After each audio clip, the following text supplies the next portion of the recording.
안녕하세요. 사연에 빠진 나의 DJ 민영입니다. 오늘 사연, 후회되는 삶을 살아오셨다면서 솔직한 속내를 털어놓으신 분인데요. 오늘도 끝까지 들어주시길 바라면서 오늘의 사연 함께 만나볼게요.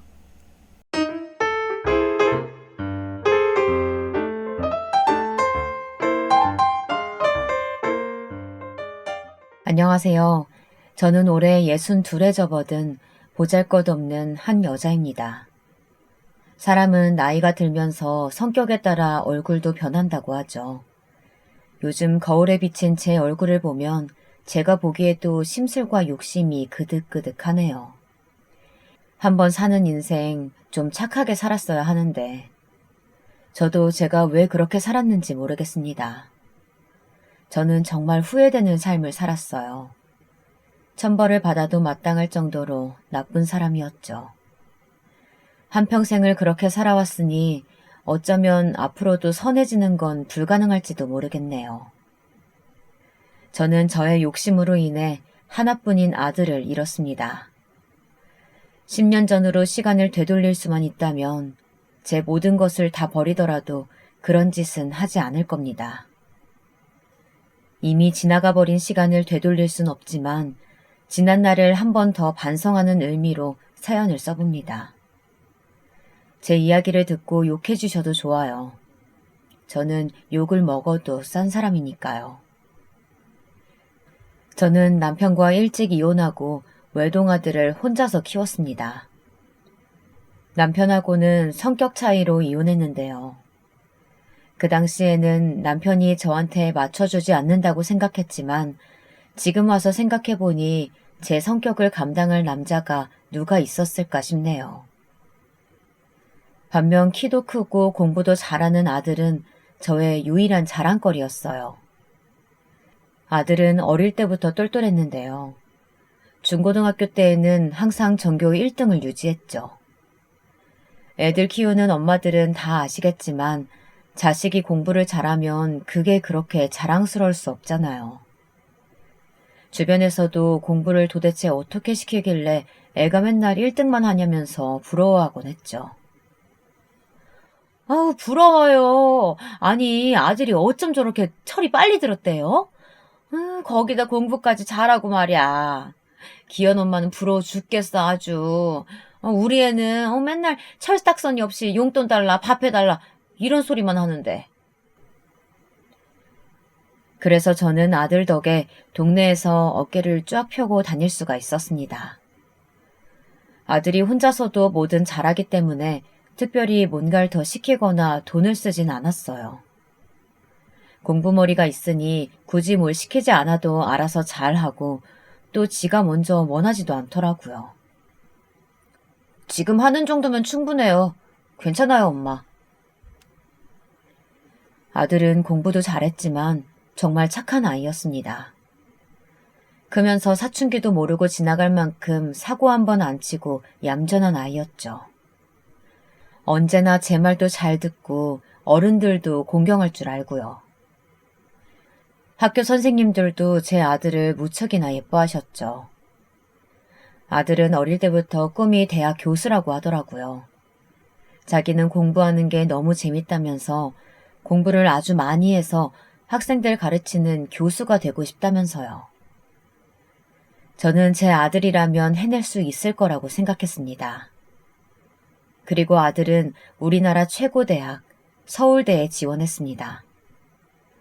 저는 아들이 서울대만 합격해준다면 정말 바랄 게 없을 거라고 생각했어요. 우리나라 대학 중에는 단연코 1등인 대학이니까요.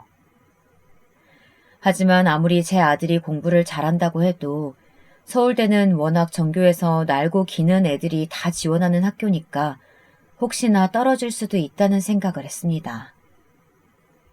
하지만 서울대 정시 합격자 발표 날, 인터넷 화면을 확인한 아들의 말에 저는 그만 자리에서 소리를 지르고 말았습니다. 엄마, 서울대 합격이에요. 합격이요. 어머머머, 정말이니? 아이고, 내 새끼 장하다, 장해. 저도 진짜 될 줄 몰랐는데 제가 운이 좋았나 봐요. 저는 합격이라고 소리치는 아들의 말에 감격한 나머지 제자리에서 방방 뛰며 소리를 질렀습니다. 아들을 껴안고 뽀뽀하고 울고 불고 난리였죠. 아들은 징그럽다며 뽀뽀하지 말라고 말했지만 내 새끼 너무 예쁜데 어떡하나요. 저는 아들에게 잘했다, 잘했어. 역시 우리 아들이 최고야. 라고 말하며 기쁨의 눈물을 흘렸습니다.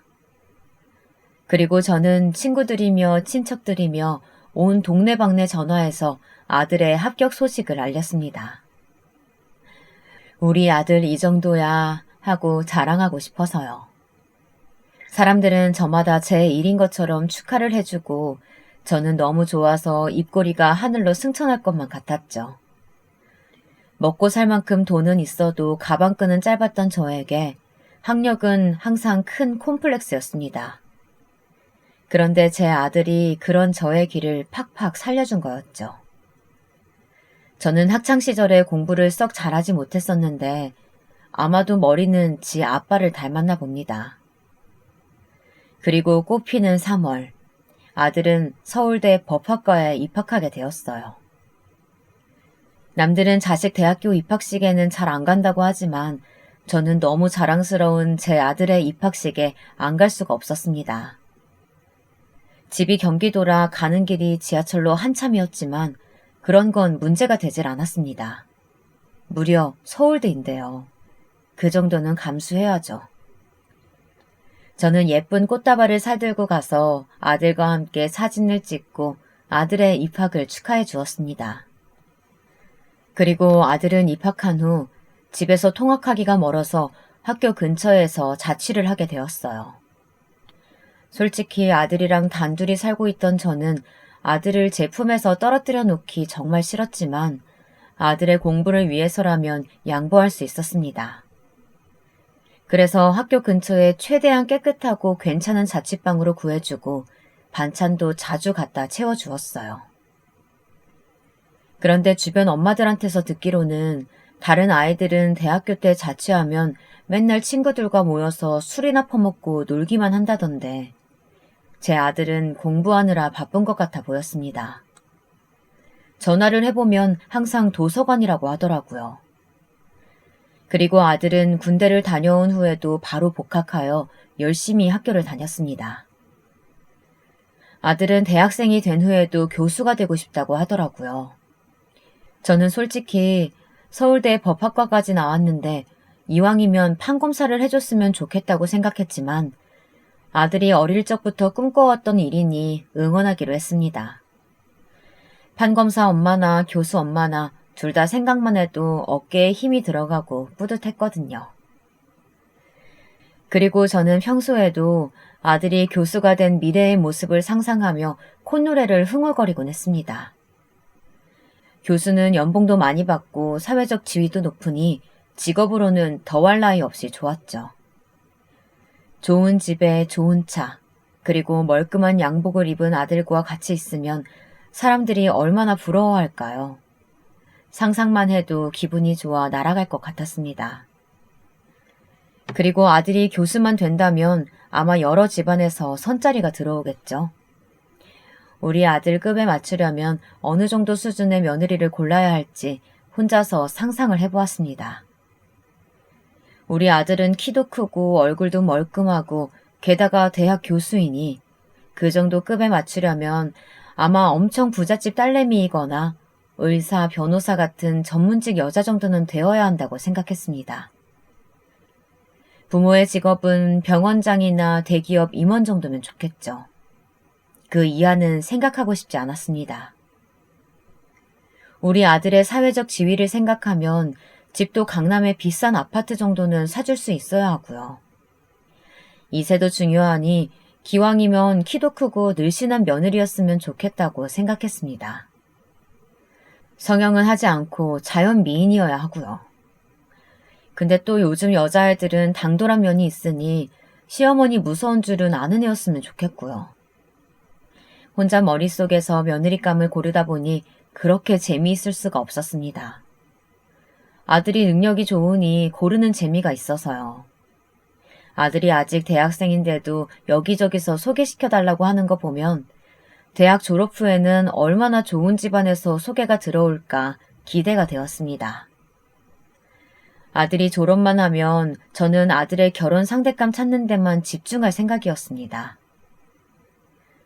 그런데 이런 저의 행복한 상상이 무색하게도 대학교 졸업반이었던 아들은 말도 안 되는 여자애를 며느리감이라고 데려왔습니다. 정말 하늘이 노래지는 기분이었죠. 아들이 집에 데려온 그 여자애는 얼굴은 예쁘장했지만 키도 조그맣고 행색을 보니 잘 사는 집 애 같지도 않아 보였습니다. 근데 아들 말이 여자애가 임신을 했다고 하더라고요. 벌써 4개월이라고요. 그러고 보니 헐렁한 옷을 입어서 몰랐는데 여자의 배가 볼록해 보였습니다. 저는 너무 놀라서 아들 등짝을 때리며 화를 냈습니다. 아이고, 이 화상아. 미쳤어, 미쳤어. 4개월이면 지우기도 힘든데 이제 어떡할 거야? 미안해요. 죄송해요, 엄마. 드릴 말이 없습니다. 제가 마구 화를 내자 옆에 있던 여자애는 훌쩍거리며 울기만 하더군요. 저는 잠시 화를 가라앉힌 뒤 혹시나 하는 마음에 그 여자애에게 물었습니다. 아들이 여자 보는 눈이 있다면 좋은 조건의 여자애를 일찍 만난 걸 수도 있으니까요. 그래. 그런데 넌 학교는 어디 다니니? 제가 묻자 그 아이는 이렇게 대답하더군요. 저는 학교는 이미 졸업했고 직장 다니고 있어요. 무슨 직장이냐고 묻자 무슨 어디 산업단지에 있는 이름도 못 들어본 중소기업에 격리로 일하고 있다고 하더라고요. 나 참 의사 며느리를 봐도 모자랄 판에 중소기업 격리라뇨. 보나마나 최저임금 받고 일할 게 뻔한데 어디 뻔뻔하게 교수가 될 우리 아들을 꼬셨는지. 저는 기도 안 차서 코웃음을 쳤습니다. 게다가 학교도 2년제 전문대를 나왔다고 하더라고요. 심지어 머리도 나쁜 아이였습니다. 부모님은 뭐 하시냐고 묻자 아빠는 택배 일을 하시고 엄마는 전업주부라고 하더라고요. 가지고 있는 재산도 물론 없고요. 저는 정말 화딱지가 나서 뒤집어지는 줄 알았습니다. 병원장급 이하는 생각도 해본 적이 없는데 중산층도 아닌 하층민이라뇨. 어떻게 이럴 수가 있나요?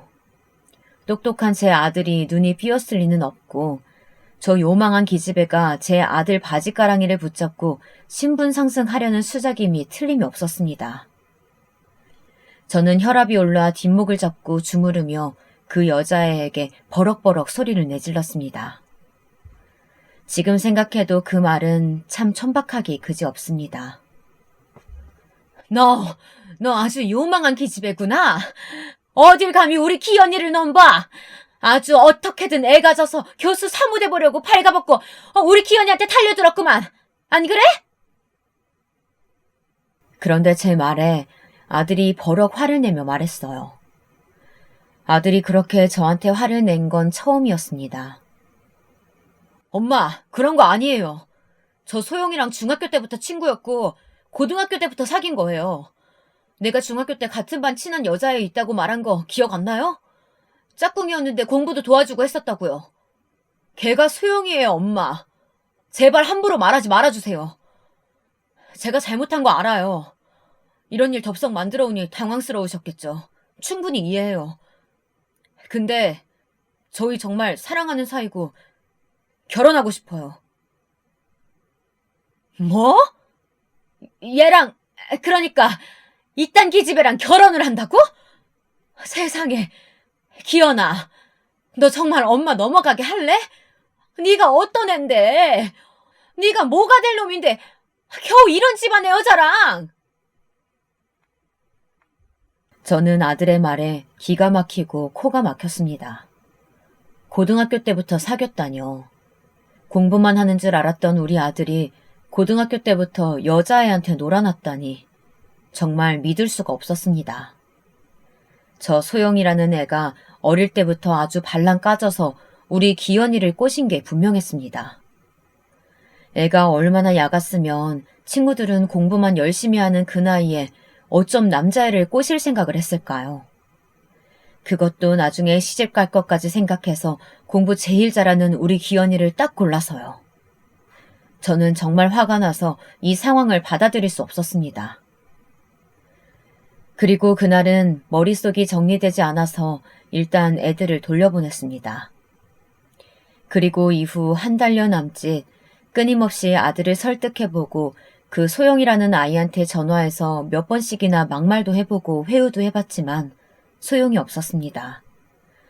그쪽 부모 연락처까지 받아 내 아들 미래 망쳐야겠냐고 사정사정 해봤지만 자기 딸 인생은 어떻게 책임질 거냐면서 적반하장하더군요. 어떻게든 결혼을 말리고 싶었지만 이미 뱃속의 아기는 점점 커지고 있었고 아들이 여기저기 얘기하고 다니는 통에 아들이 여자를 임신시켰다는 소문이 벌써 다 나버렸습니다. 만약 결혼을 시키지 않는다면 여자애 임신시키고 버렸다는 얘기가 돌 게 뻔했기 때문에 장차 교수가 될 우리 아들 명성에 흠집을 내는 건 죽어도 싫었던 저는 어쩔 수 없이 결혼을 허락하게 되었습니다. 정말 피눈물을 흘리는 심정으로 말이죠. 대신 조건을 걸었어요. 어차피 두 사람 아등바등 살 바에 내 집에 들어와서 살아라. 나는 널 며느리로 아직 인정할 수가 없구나. 너랑 살면서 어떻게 하는지 내 두 눈으로 봐야 안심하겠어. 네, 합가를 하자고 했습니다. 아들은 눈에 띄게 당황해했고 며느리 또한 별 말을 못하고 고개만 푹 수그리더라고요. 아들은 일단 저희끼리 살아보겠다고 말을 하고 싶은 눈치였습니다.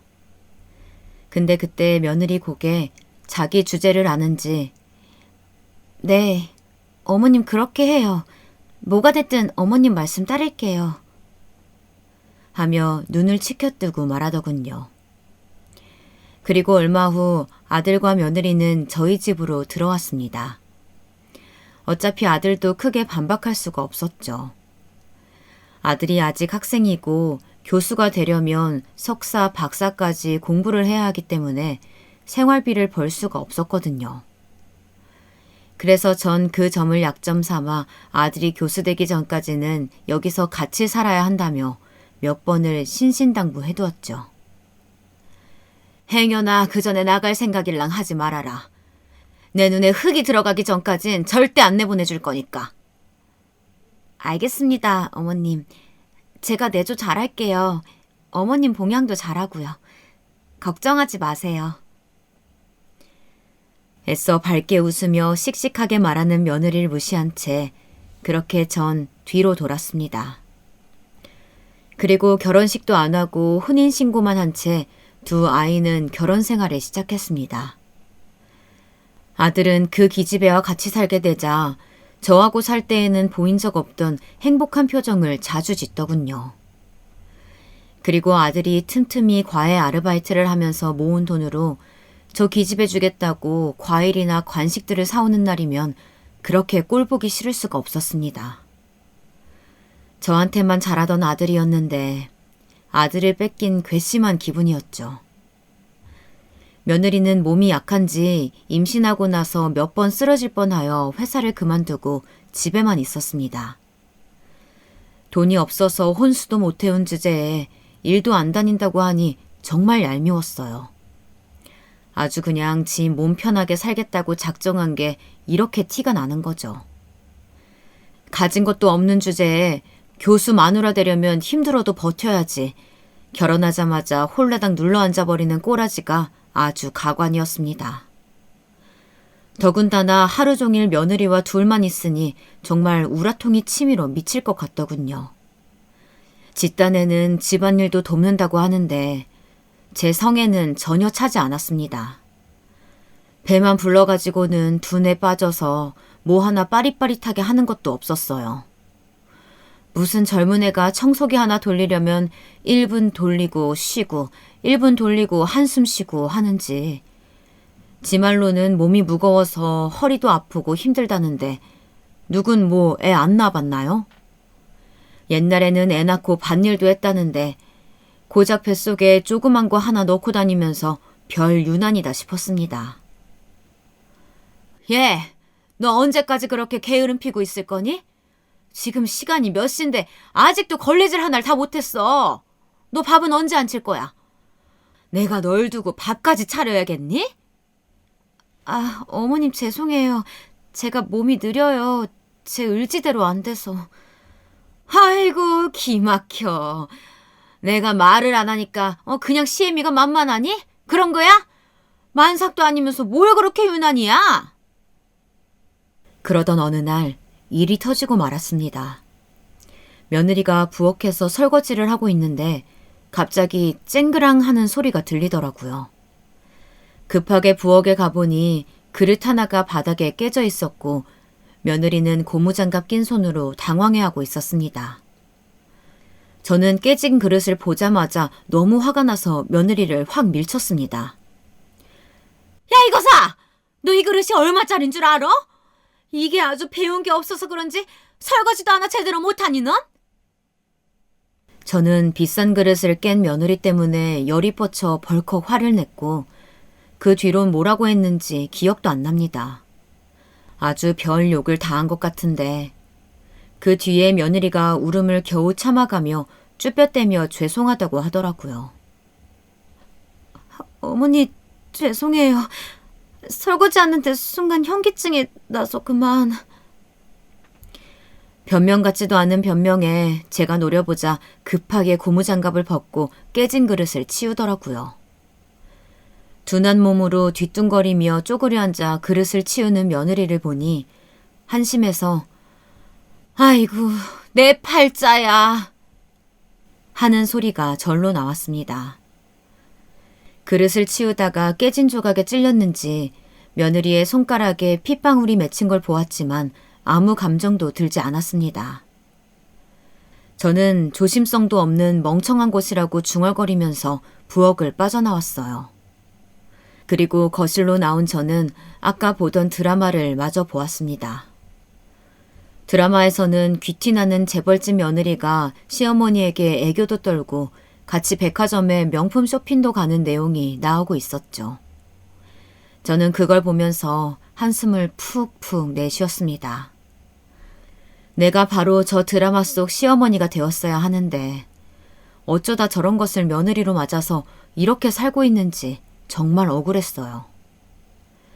저는 당연히 부잣집 며느리를 얻을 줄 알고 나중에 며느리가 사주는 명품백에 모피코트도 얻어 입을 생각에 들떠 있었는데 명품백은커녕 시장 바구니나 어울리는 저런 것이 제 며느리라뇨.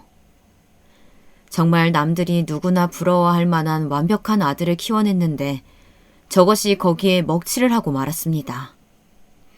정말 뱃속에 애만 아니었으면 절대 죽었다 깨나도 우리 아들하고는 엮일 수가 없는 것이었는데 말이죠. 근데 저놈의 며느리는 집안일을 할 때에도 제 속을 뒤집었지만 무엇보다도 화가 날 때는 바로 며느리 때문에 주변 지인들의 안쓰러운 눈초리를 느낄 때였습니다. 하루는 친구한테서 전화가 왔는데 아들은 학교 잘 다니냐며 묻더라고요.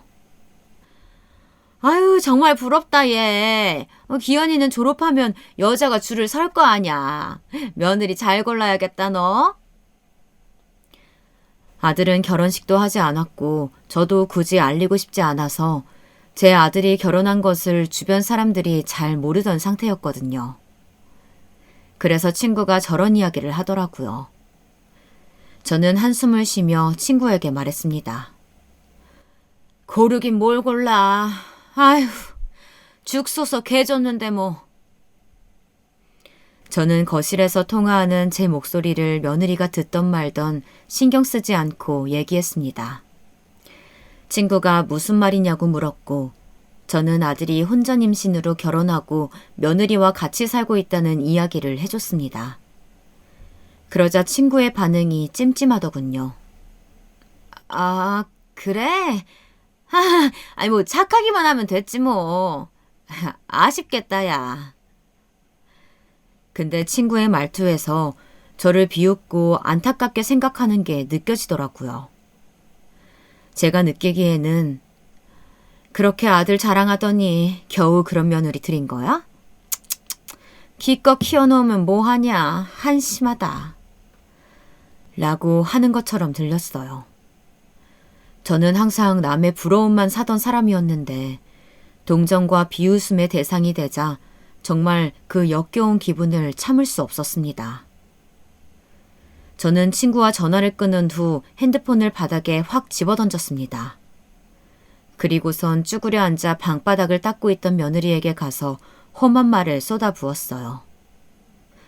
너 때문에 우리 기현이 인생도 망치고 내 인생도 망쳤어. 돌려내 이거사! 내가 너 같은 거 들이자고 우리 기현이 그렇게 똑똑하게 키운 줄 알아? 너만 아니었으면 내가 의사 며느리, 판검사 며느리 들이는 건데 너 때문이야! 다 너 때문이라고! 제가 소리를 지르며 며느리를 밀치자 놀란 건지 눈을 동그랗게 뜨며 절 무서워하는 표정을 짓는데 그것마저 꼴보기가 싫었습니다. 며느리는 중심을 잡지 못하고 뒤로 벌러덩 넘어졌어요. 그러더니 그 자세 그대로 엉엉 울더군요.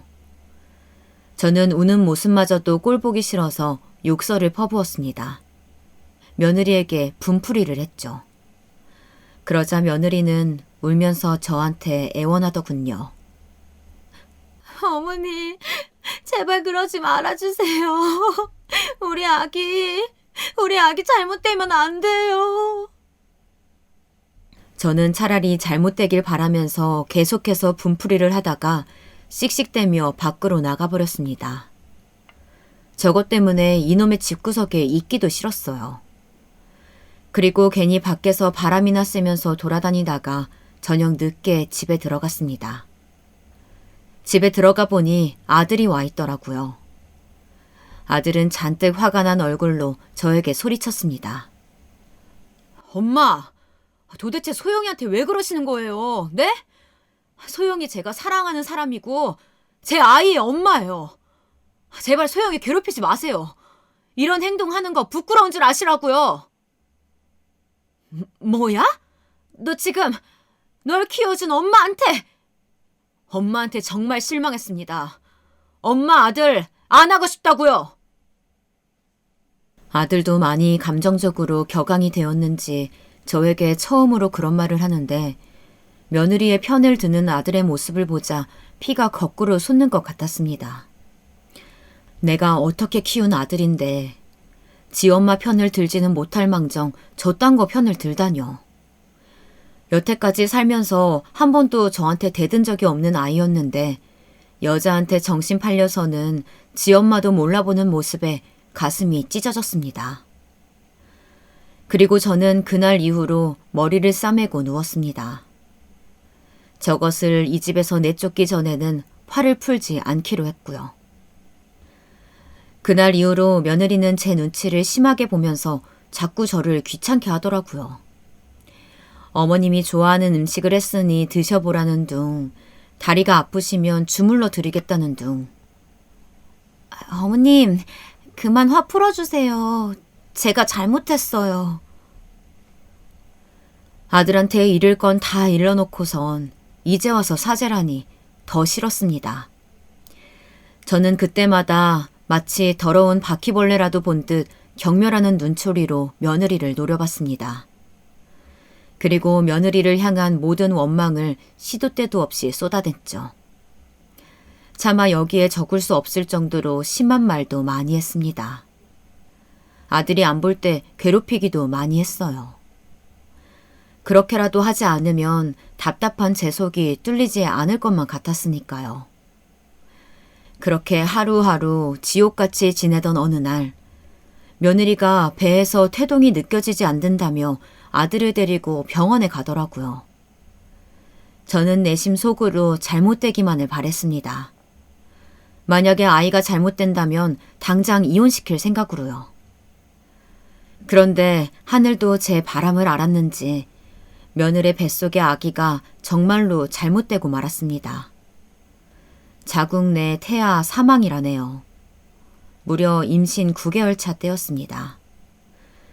만삭이라 정말 그렇게 될 줄은 몰랐는데 혹시 제가 괴롭혀서 그런가 뜨끔하긴 했지만 애기도 저런 것을 엄마로 두기 싫어서 가버린 거라고 저 나름대로 생각하기로 했습니다. 그리고 그 후 병원에서 사산된 아기를 유도분만한 후 집으로 돌아온 며느리는 말도 안 하고 먹지도 않고 방에만 누워있더군요. 그 때문에 제가 모든 집안일을 도맡아 해야 했고요. 아들도 아이를 잃은 슬픔에 잠겨 하루하루를 한숨으로 보냈습니다. 근데 전 참 이때 인간으로서 하면 안 될 짓을 저지르고 말았습니다. 방에만 처박혀 있던 며느리에게 가서 또 막말을 쏟아내고 말았으니까요. 아휴, 애도 하나 못 낳는 것. 니깎게 그럼 그렇지. 우리 기현이 발목 잡을 수단도 없으니 억울해서 어쩌니? 그러게, 모도를 나무 쳐다보니까 벌 받는 거야. 이제라도 교훈 얻었다고 생각하고 당장 짐 싸서 나가라. 너 같은 건 없는 게 나아. 지금 뭐라고 하셨어요, 어머니? 근데 그때 아주 서늘한 목소리로 며느리가 반격을 해오더라고요. 제가 모도를 나무를 쳐다봤다고요? 어머니, 정도껏 하세요. 제발 정도껏이요. 온갖 말로 사람 짓밟고 괴롭히는 거 이제 재미 보실 만큼 보시지 않으셨어요? 아직도 부족해요? 더 하셔야 속이 풀리시겠냐고요. 어머니가 얼마나 나쁜 사람인지 모르시죠? 그리고 그 말에 저도 눈이 뒤집혔죠. 어디 감히 네가 나한테 대드냐면서 고래고래 소리를 지르며 맞섰어요. 며느리는 몸을 비틀거리면서도 저에게 똑같이 바락바락 대들었고요. 나중에 아들이 와서야 이 사태가 끝났는데 아들은 저에게 원망 섞인 눈을 하더니 평생 들을 리 없을 거라고 생각했던 한마디를 하더군요. 이제는 자기에게 엄마가 없다고 당장 며칠 안으로 짐 싸서 나갈 거라고요. 무슨 짐을 싸겠다는 거니? 뭐 나가기라도 하겠다는 거야? 너 교수 되기 전까진 안 된다고 했잖아. 엄마, 저 엄마 소유물 아니에요. 장식품 아니라고요. 뭐? 엄마가 남들한테 보여주려고 사다 놓은 전시해놓는 물건 아니라고요. 엄마만 모르세요. 그리고 엄마랑 있다간 이제 이 사람 죽겠어요. 그러니까 우리 냅둬요. 아들의 집을 나가겠다는 선언은 그야말로 청천벽력 같은 폭탄 선언이었습니다. 이대로 집을 나가면 아마 10년간은 제게 연락도 하지 않고 저들끼리 잘 살 것 같단 예감이 들더라고요.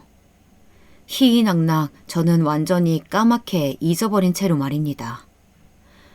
그 꼴만큼은 정말 피하고 싶었는데 너무 서러워서 눈물이 나더라고요. 며느린 그 옆에서 가만히 절 노려보더니 방 안으로 들어가 버렸어요. 그날 밤새 전 한숨도 자지 못했습니다. 어떻게 하면 저 얄미운 기집애를 우리 아들한테서 떼어낼 수 있을까? 우리 아들이 왜 저렇게 변한 걸까? 온갖 생각들이 벌레떼처럼 달라붙었어요. 도저히 알 수 없어 친구에게 물으니 친구들은 제 편이 아니었습니다. 얘, 내가 생각하기에는 네가 좀 심한 것 같아. 네 아들 귀한 거야 나도 알지. 근데 며느리 됐으면은 그럼 잘해줘야지. 거기다 유산까지 했다면서. 그럼 마음이 얼마나 허할 때야. 아휴, 네가 불난 집에 부채질을 했구만 뭐. 이제 말 고만 갖다 붙이고 둘이 잘 살게 냅둬. 그래야 네 아들도 널 안 버린다. 아니 내가 뭘 잘못했다고? 그게 다 그 망할 그 가시네 때문이라니까? 친구들은 그런 절 보며 고개를 절레절레 저었습니다. 지금 생각해보면 그때 친구들이 말릴 때 그만두었어야 했어요. 그때가 어쩌면 제게 있었던 마지막 기회나 다름없었습니다. 아들하고 화해할 수 있는 기회. 악독하게 온갖 시집살이를 시킨 며느리에게 용서를 빌 수 있는 기회요. 그런데 전 스스로 그 기회를 걷어차 버렸고 이젠 인간이 할 수 없는 영역으로 건널 수 없는 강을 건너고야 말았습니다. 얘, 너 밥 안 차리니? 밥 차려라. 며느리가 감히 아침부터 잠을 자고 있더라고요. 얘네들이 이제 진짜 집을 나가려나 보다 싶은 생각이 물씬 들었어요. 거기에 더욱 초조해진 제가 이어서 씩씩거리며 막말을 퍼부었고 시어머니가 말씀하시는데 침대에 등 돌리고 누워서 들은 척도 안 하는 며느리가 괘씸해 방문을 쾅 닫고 나갔습니다. 그리고 당장 내일 이혼 서류를 가져다가 도장 찍게 해야겠다고 생각했죠. 사실 그때 이미 방법이 없다는 건 알고 있었지만 그럼에도 전 제가 죽은 척이라도 해서 그렇게 만들어야겠다고 생각했어요. 그때 얼마 없던 제 친구 중 한 명인 정숙이는 그만해라, 그만해. 너 그러다 걔 죽기라도 하면 어쩌려고 그래? 하면서 며느리를 싸고 돌더군요. 그러면서 아들 얼굴 평생 안 보고 살고 싶어? 나중에 손주들까지 너 원망하면 어쩌려고? 몰라. 나는 저것들 같이 있는 거 더는 못 봐. 절대 안 돼. 아휴, 너도 참 지독하다, 지독해. 대체 무슨 귀신이 씌어서 이러는 거야? 내 딸이 나중에 너 같은 시어머니 둘까봐 무섭다. 하며 잔소리를 해대는데 듣기 싫어서 전화까지 쾅 끊어버렸죠. 그리고 저는 아무 일도 없다는 듯 소파에 앉아서 TV를 봤습니다. 드라마를 한참 보다 보니 벌써 어둑어둑 하더라고요. 집에 돌아온 아들이 우울한 표정으로 방에 들어갔는데 갑자기 아들이 소리를 지르더니 미쳐서 날뛰기 시작했습니다. 저는 깜짝 놀라서 얼른 방으로 달려갔어요. 그런데 눈앞에 펼쳐진 광경은 정말 끔찍했습니다. 방 안에서 며느리가 그만 목숨을 끊고 만 것이죠. 며느리가 숨을 쉬지 않는 것을 확인한 아들은 정말 말 그대로 미친 사람같이 날뛰었습니다.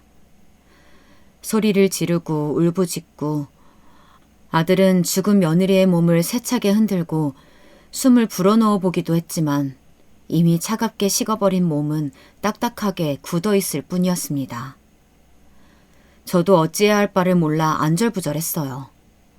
빨리 119에 전화하라고 소리를 지르는 아들의 말에 급하게 119에 신고를 했습니다. 구급차가 오기 전 그 짧은 순간 동안에도 아들은 세상이 떠나가라 절규를 하더군요. 저는 이러지도 저러지도 못해 발만 동동 굴렀습니다. 그리고 잠시 후 구급차가 오고 결국 며느리는 사망 판정을 받았습니다. 이미 스스로 목숨을 끊은 지 오래됐기에 어쩔 방도가 없었기 때문입니다.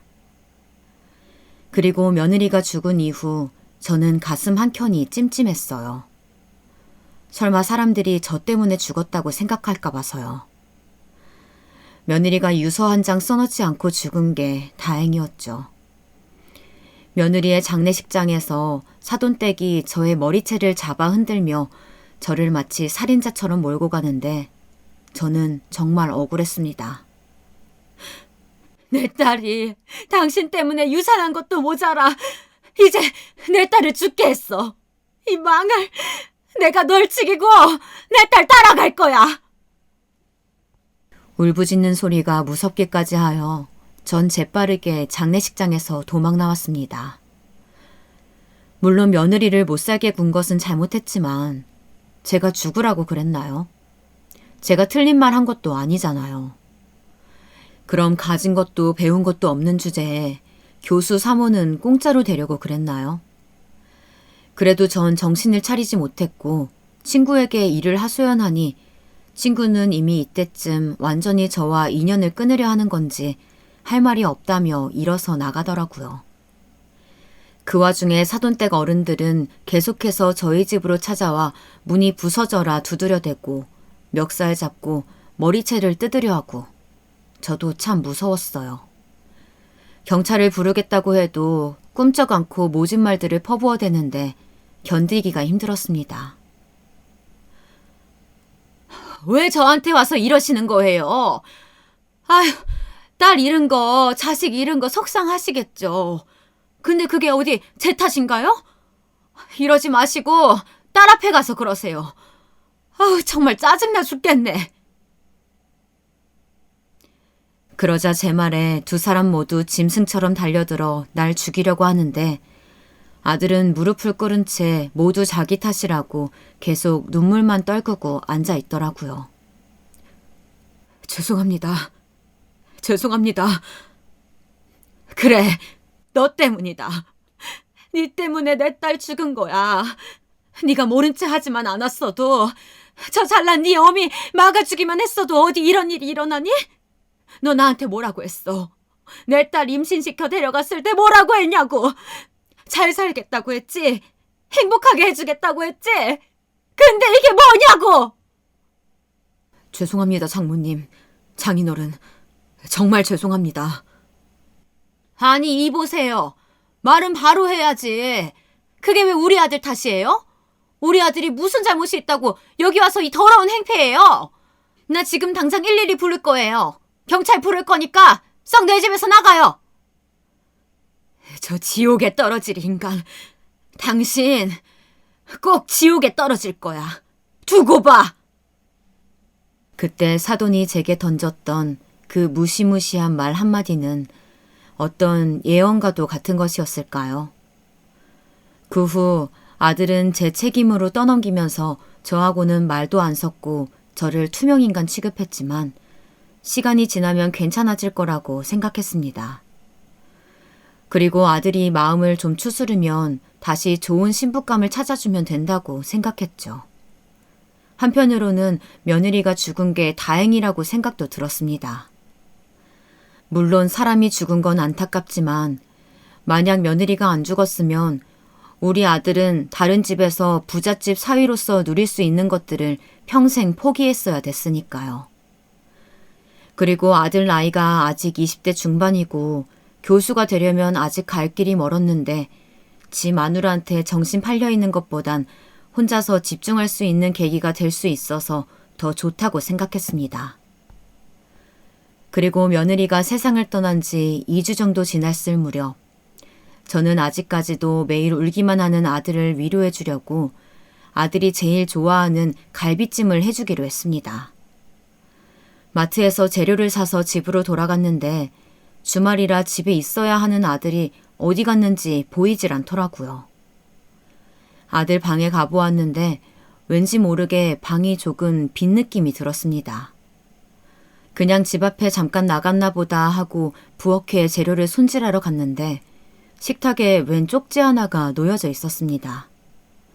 그리고 쪽지를 들어서 읽어보니 이렇게 써 있더군요. 엄마, 다시는 저 찾지 마세요. 실종신고도 하지 말고요.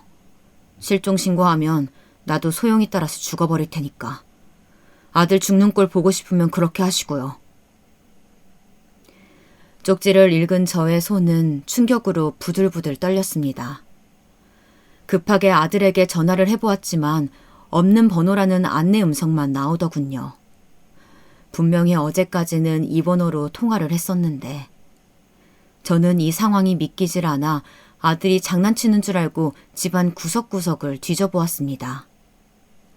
하지만 집안 어디에서도 아들은 보이지 않더군요. 저는 집 밖으로 나가 집 근처를 하루 종일 돌아다니며 아들을 찾아다녔습니다.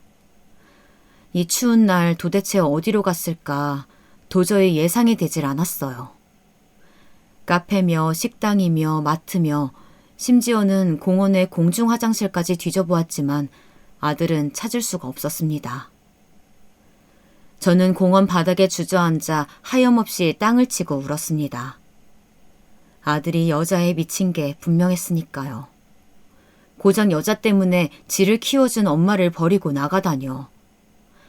저는 주변 사람들에게 전화해 울고 불며 아들의 행방을 물어봤지만 아무도 아는 게 없더라고요. 이럴 때 아들 친구라도 한 명 알았으면 좋았을 걸. 아들 공부에만 신경 쓴다고 아들 친구는 누가 있는지도 몰랐던 게 후회가 되었습니다. 정말 간절한 마음에 이혼한 지 20년 만에 전 남편에게도 연락해 보았지만 자기는 모른다며 매정하게 끊어버리더군요. 네, 그럴 줄 알았다면서 비아냥거리기만 하고요. 저는 당장 경찰서에 달려가 실종신고라도 해서 찾고 싶었지만 실종신고하면 죽어버리겠다는 아들의 말이 정말 진심인 것 같아 차마 신고할 수가 없었습니다. 저에게는 오직 아들 하나뿐인데 아들이 죽어버리면 저는 살 수가 없으니까요. 아들이 없는 삶은 상상할 수가 없었습니다. 아들은 저에게 희망이고 자랑이고 제 미래였죠. 그리고 저는 그날 이후로 매일매일 아들을 찾아다녔습니다. 낮에는 집 근처를 돌아다니며 아들을 찾고 밤에는 인터넷으로 아들의 이름을 검색했어요. 이틀에 한 번꼴로는 주변 사람들에게 전화해서 혹시 아는 게 있는지 묻고요. 하지만 건질 수 있는 건 아무것도 없었습니다. 저는 너무 답답한 나머지 아들의 학교로 찾아가 봤어요. 학교가 너무 커서 어느 건물로 가야 되는지도 모르겠더라고요. 결국 길을 가는 학생에게 묻고 물어 찾아간 건물에서 아들의 학과와 이름을 말하자 알려줄 수 있는 게 없다고 하더라고요. 학교에 등록된 연락처도 아들이 번호를 바꿔버리기 전 번호라서 소용이 없었어요. 결국 학교 정문에 서서 몇 시간 동안 하염없이 지나가는 학생들을 쳐다보았습니다. 하지만 그 많고 많은 학생들 중 제 아들은 보이지 않았습니다. 눈에 불을 켜고 찾아보았지만 워낙 사람이 많아 제가 놓친 걸 수도 있었고요. 그날 이후로 저는 정상적인 생활도 거의 포기한 채 아들을 찾는 데에만 시간을 쏟았습니다. 정말 이런 생지옥이 따로 없었죠. 아들이 작정하고 숨어버리니 찾는 게 생각보다 어렵더라고요. 저는 혹시나 아들이 돌아올까봐 아들 방을 매일매일 깨끗하게 청소했습니다.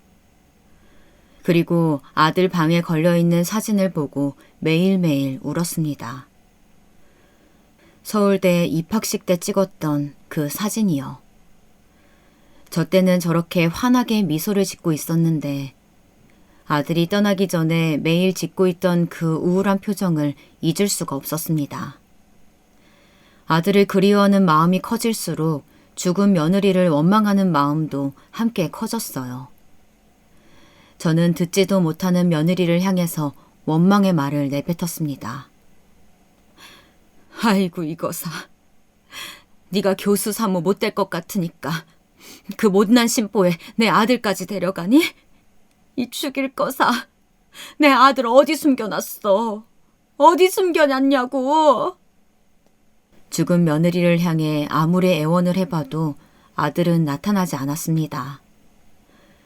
항상 아들 자랑에 당당하게 어깨를 펴고 다니던 저는 어느새 푸석푸석하고 수척해진 몰골이 되어 있었죠.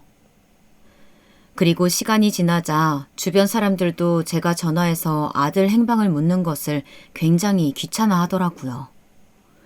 대놓고 그렇게 말한 것은 아니지만 그렇게 느껴졌습니다. 아직도 찾아? 나는 모른다니까 그러네. 그 똑부러지는 애가 어디 가서 지 알아서 잘 살고 있겠지. 이 정도 찾았으면 그만 포기해. 기다리면 오겠지. 그러게 왜 그렇게 며느리한테 모질게 굴었어? 라고 하면서 아들을 찾는 걸 포기하라는 친구도 있었고 저 때문에 아들이 그렇게 된 거라며 대놓고 제 탓을 하는 사람도 있었습니다. 아니 기현 엄마, 툭 까놓고 얘기해서 며느리가 기현 엄마 때문에 죽은 거 맞잖아. 안 그래? 지 마누라가 엄마 때문에 죽었는데 엄마랑 한 지붕에서 살 수 있겠어? 기현이 마음도 생각해줘야지. 근데 설마 뱃속애기도 자기 때문에 죽은 건 아니지? 아니, 그냥 설마 해서. 며느리가 죽을 정도면 시집살이 엄청 시켰나 본데 혹시 애기도 그래서 죽은 거 아닌가 하고. 뭐 아님 말고.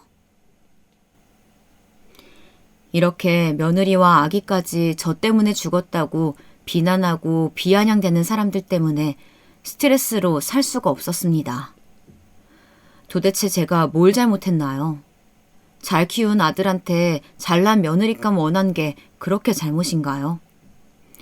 저는 저에게 비난하는 사람들의 말에는 귀를 닫기로 했습니다. 제 아들이 잘나서 평소에 저를 시샘하고 있다가 저한테 안 좋은 일이 생기니 이때다 하고 달려드는 나쁜 인간들이라고 생각했어요. 친구마저도요. 그리고 시간이 흐르고 흘러 아들이 사라진 지 벌써 10년이 되었습니다. 솔직히 저는 아들이 금방 화를 풀고 돌아올 줄 알았어요.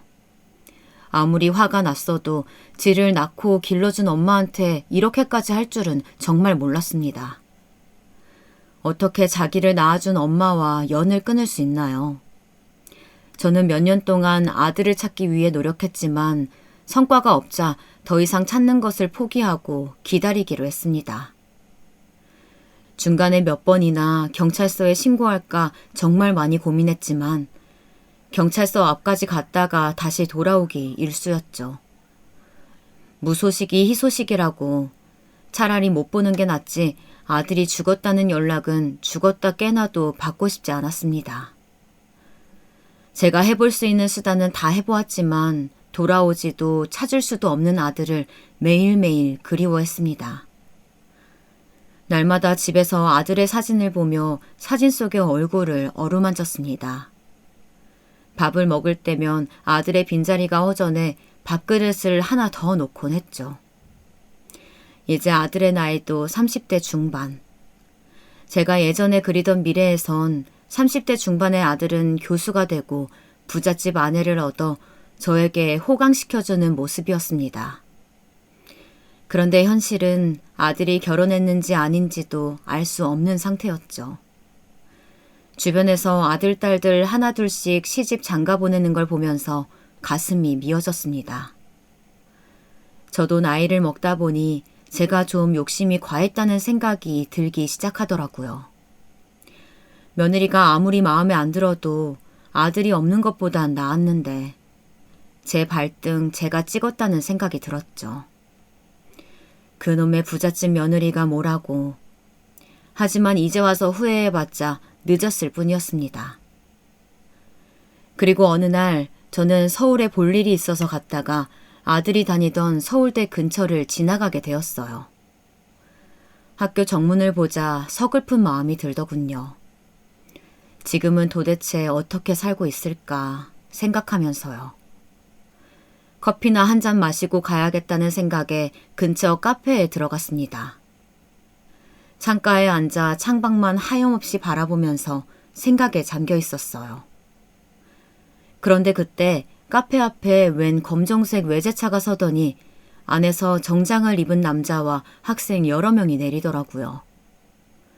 저는 무심코 그쪽을 바라보았습니다. 그 일행은 제잘거리며 카페 안으로 들어왔습니다. 그 남자와 학생들은 커피를 주문하더니 저쪽 자리로 가서 앉더라고요. 저는 다시 창밖으로 고개를 돌렸습니다. 그리고 주문한 커피가 나오자 그 남자가 가지러 가는 것 같더군요. 그리고 맛있게 드시라고 인사하는 점원에게 감사합니다 하고 인사하는 그 남자의 목소리가 너무도 익숙했어요. 그 익숙한 느낌에 놀란 저는 고개를 획 돌려 그 남자를 쳐다보았습니다. 커피를 받아 자리로 돌아가는 그 남자의 옆 얼굴을 보는 순간 저는 가슴이 철렁했습니다. 그 남자는 바로 제 아들이었기 때문이었어요. 10년 만에 본 아들이었지만 그것도 옆모습뿐이었지만 제 아들임을 한눈에 알아볼 수 있었어요. 저는 아들임을 알아보자마자 테이블에 있던 커피가 쏟아지는 줄도 모른 채 벌떡 일어나 그쪽으로 달려갔습니다. 가까이 가자 커피를 받은 학생들이 제 아들에게 감사합니다, 교수님 하고 인사하더라고요. 저는 교수라는 말에 심장이 떨어지는 줄 알았습니다. 저는 아들에게 달려가 어깨를 잡으며 소리쳤어요. 기현아, 기현이 맞지? 앉아있다가 저 때문에 화들짝 놀란 아들은 눈이 동그래지더니 저를 확 밀쳤습니다. 그리곤 저에게 소리쳤죠. 왜 그러세요? 누구신데 그러십니까? 저는 누구냐는 아들의 말에 충격을 받아 자리에 주저앉았습니다. 그리고선 아들의 바지가랑이를 붙잡고 애원했습니다. 기현아, 왜 엄마 모른 척해? 엄마잖아, 네 엄마. 기현아. 아들은 대답도 하지 않은 채 바지가랑이를 붙잡은 제 손을 억지로 떼어내더군요. 그러더니 옆에서 당황해하는 학생들에게 살짝 웃으며 이렇게 얘기했습니다. 아, 얘들아 미안. 아무래도 정신이 조금 불편하신 분인가 봐. 내 이름은 또 어떻게 알았는지 모르겠네. 이쪽은 내가 알아서 할 테니까 너희는 어서 학교로 돌아가렴. 허겁지겁 짐을 챙겨 돌아가는 학생들은 저를 힐끔힐끔 쳐다보았어요.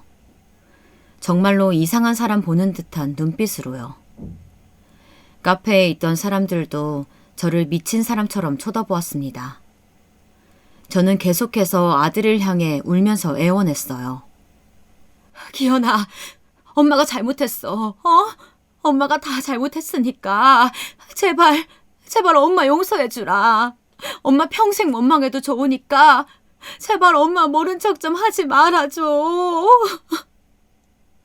하지만 아들은 아랑곳하지 않고 카운터로 성큼성큼 걸어가더니 카페 직원한테 말하더라고요. 저기 죄송한데 저분 좀 해결해 주셔야 할 것 같아요. 조금 아프신 분 같은데 경찰서에 신고하던지 하셔야 할 것 같네요. 그러더니 아들은 손목에 있는 시계를 힐끔 보고서는 그대로 밖으로 나가버렸습니다. 뒤도 돌아보지 않은 채 밖에 세워둔 차를 타고 쌩하니 가버렸죠. 저는 믿을 수 없는 현실에 바닥에 주저앉아 대성통곡을 할 수밖에 없었습니다. 10년 만에 만난 아들인데 이렇게 가버리다니. 저를 일으켜 세우려는 직원들의 손도 뿌리친 채 하염없이 울었습니다. 한참을 울다가 정신을 차려보니 아들을 또 놓쳐버렸더라고요. 아들 연락처도 모르고 어디로 갔는지도 모르는데 저는 급하게 카페 밖으로 달려나가서 아들이 어느 방향으로 갔는지 알아보려고 했지만 이미 차가 출발한 지 오래되어 알 방법이 없었습니다. 저는 차가 떠나가는데도 멍하니 앉아서 울기만 했던 멍청한 저를 자책하고 또 자책했습니다. 정말 사람이 이렇게 멍청할 수가 있나요? 차를 붙잡을 수는 없어도 방향만이라도 알면 그나마 다시 찾아볼 텐데요. 저는 어디로 가야 할지 알 수가 없어 결국 집으로 돌아왔습니다. 집으로 돌아오는 길 내내 제 자신을 원망하고 또 원망했습니다. 그리고 그 후 저는 아들을 서울대 근처에서 만났고 학생들이 교수님이라고 불렀다는 잠에서 아들이 서울대 교수가 되었다고 짐작할 수 있었어요. 그래서 학교를 통해 아들의 연락처를 겨우 알아내게 되었죠. 아들의 연락처를 알아낸 후 전화도 해보고 문자도 해보았지만 전화를 받지도 문자에 답장을 하지도 않았습니다. 혹시나 아들이 집에 돌아오고 싶거나 저한테 연락하고 싶을까봐 10년 동안 휴대폰 번호를 바꾸지 않고 있었는데 그래서 그런지 아들이 제 번호인 줄 알고 일부러 연락을 안 받는 것 같았어요. 저는 그 이후로 답장도 없는 아들에게 매일매일 문자를 보내고 있습니다. 아들에게 진심으로 사죄하는 마음을 담아서요. 아들이 읽을지 안 읽을지도 모르지만 제 마음을 전할 수 있는 방법은 이것밖에 없습니다. 그리고 사실 저의 행동에 대해서 정말로 뉘우치고 있어요. 그동안 제가 뭘 잘못했는 줄도 모르고 죽은 며느리만 원망하며 살았지만 지금은 확실하게 깨달았습니다. 제가 얼마나 나쁜 사람이었는지요. 저는 정말 죽어 마땅한 사람이에요. 아마 죽으면 가차없이 지옥불에 떨어지겠죠. 그 사돈의 말처럼 말입니다. 그리고 저는 염치 없지만 얼마 전 처음으로 며느리의 산소를 다녀왔습니다. 저 때문에 죽은 며느리인데 죽고 나서 한 번도 찾아가지 않은 저. 정말 제가 생각해도 쓰레기 같은 인간이네요. 저는 며느리의 산소 앞에서 차마 고개를 들 수가 없었습니다. 이 가여운 아이가 저의 모진 말과 행동으로 얼마나 힘들었으면 그 꽃다운 나이에 세상을 등졌을까요? 아마 저는 남은 평생 동안 매일같이 잘못을 빌어도 며느리에게 용서받지 못할 겁니다. 그리고 저는 멀쩡히 살아있는 제 아들이 연락이 안 된다는 사실만으로도 이렇게 가슴이 찢어지는데 귀하고 예쁜 딸이 시어미 때문에 죽어버린 사돈어른의 속은 얼마나 갈갈이 찢어졌을까요? 딸을 잃은 슬픔에 지금도 가슴 아파할 사돈어른에게도 너무 죄송하고 땅속으로 숨고 싶은 마음이었습니다. 이런 제 자신이 너무나도 역겨워서 견딜 수가 없었죠. 하지만 이런 저도 노력하면 선해질 수 있을까요? 죽어서 천벌을 받아도 상관없지만 남은 여생은 남들에게 피해주지 않고 착하게 살고 싶습니다. 그런다고 해서 아들과 며느리에게 용서를 받을 수는 없겠지만요.